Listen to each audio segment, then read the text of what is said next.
Canned chicken can be a part of a healthy diet, but it does have some drawbacks to consider. On the positive side, canned chicken is a convenient and affordable source of lean protein, which is essential for building and maintaining muscle mass, promoting satiety, and supporting numerous bodily functions. It's also shelf-stable and requires minimal preparation, making it a time-saving option for busy lifestyles. However, canned chicken is typically higher in sodium than fresh chicken due to the canning process,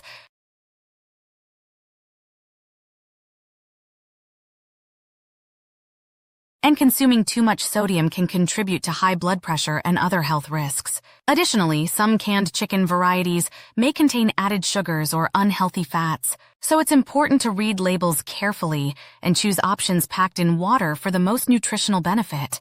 Canned chicken may also have slightly lower levels of certain vitamins and minerals compared to fresh chicken due to heat processing. Overall, canned chicken can be a healthy choice in moderation, especially when packed in water and incorporated into recipes that limit added sodium and unhealthy fats.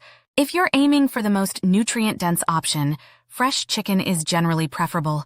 Thanks for watching. Make sure to like this video and subscribe to our channel.